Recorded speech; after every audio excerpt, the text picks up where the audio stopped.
Hello. Now today we're going to talk about how to age cashmere.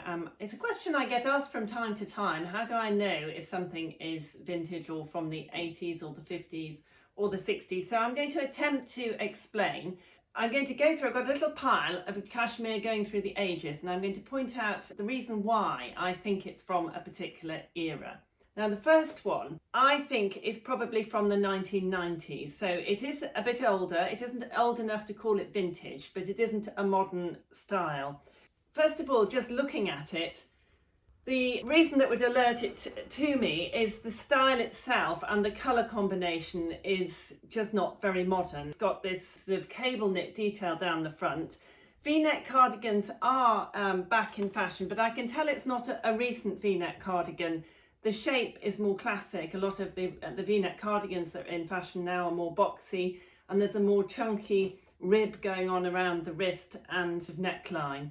So I know it's not modern. Labels are a good indicator too. The label underneath for the washing instructions, it's just got a very dated look to it. There's no barcode. You don't often see nowadays a little hand indicating the hand wash. I'd age it about 1990s. It could be late 80s, but I think it's 90s. Now the next one I'm going to show you. No prizes for guessing which era it's from. It's one of the easiest eras to age, the 1980s. Very, very clear design features on it. Gold buttons, although they were in other eras as well, but gold buttons, very bright, almost garish styling, colour block, generous sleeves, and of course the 1980s shoulder pads. Gold buttons, big shoulders, generous arms, generous sizing, bit of a bat wing, sometimes a dropped shoulder, all indications that you've got a 1980s cashmere. The next one I have, I'm thinking it's probably more of a 1970s.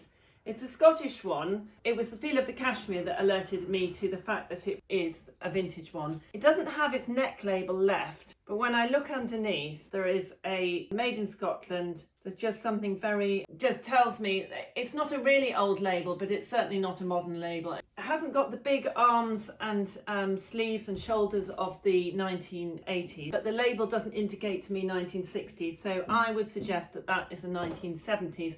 It's also quite a neat fit, which again, 1970s things were quite close fitting. And also people were a lot slimmer. So I've aged that as 1970s. Now this one is a little bit tricky because you might think gold buttons 1980s, but actually it doesn't have any of the other indication of being the 1980s.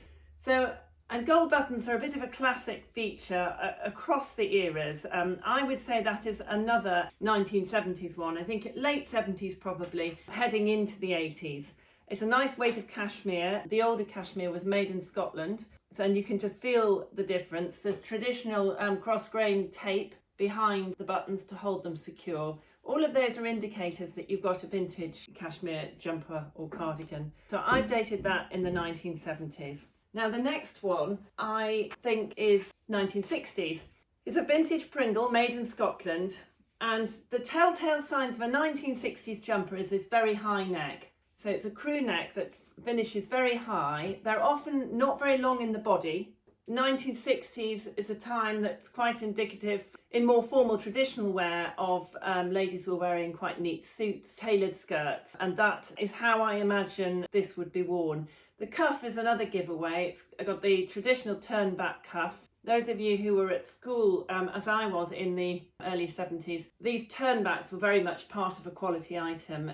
Nowadays, manufacturers are mindful of costs, and things like that have died, apart from in the more expensive sort of designer items. You'll get a turnback cuff very occasionally. The buttons, I think buttons tended to be not so nice in the 1960s. I don't know why, but I noticed that sometimes they're not as super as they should be. I don't know if that's a plastic or Bakelite button, but it's not a shell button. That's a 1960s cardigan, I'm sure. Now, going back another decade to 1950s, it's a Scottish made one again. It's even shorter. I'm thinking 1950s, fullish skirts. We've come out of the 1940s sleeveless jumpers and collared jumpers. To me, it is very much 1950s. Is it a 3/4 sleeve? I think it is a 3/4 sleeve. It's got some lovely sort of cut work detail on the front. In terms of value for us, if they've got all their original buttons, then that's quite thrilling. But we don't charge a huge amount more. I mean, that little 1950s cardigan is £44. An unsophisticated label reminiscent of an old name tape. And certainly there'll be no barcodes or anything like that. One of the other things, so the older items, and the more quality items, their labels underneath will be of good quality as well. Nowadays you get a fairly cheap nylon label sewn in with your washing instructions, apart from in designer jumpers. Now, the final one, I would say this is 1940s, it's an early one. The collared style is suggestive of the 1940s, a very unsophisticated label, beautiful quality. In earlier times, cashmere was made to last. They feel quite different from modern cashmere. The yarn was very tight and very smooth, and it was meant to be worn over decades really, and as it was washed and worn, it would loosen up and become a bit more like the cashmere we're used to feeling. This is a beautiful aubergine colour. All the original buttons are still present. Fully fashioned. And that's another, you never hear that phrase nowadays. It's another phrase that would indicate you're dealing with a vintage item. It means it's the way that the jumper is put together, the way it's sewn together. So I would say that's a 1940s. I hope that's been helpful. Some of it is just through experience and the fact that we handle quite a lot of cashmere, but hopefully it'll give you an indication if you're out doing some second-hand shopping, help you identify from which era an item is from. Now, don't forget to subscribe to our channel if you find this sort of information interesting. We're regularly updating our YouTube channel, and we also show a regular behind the scenes video once a month, which will give you an insight into how we run our second-hand cashmere business.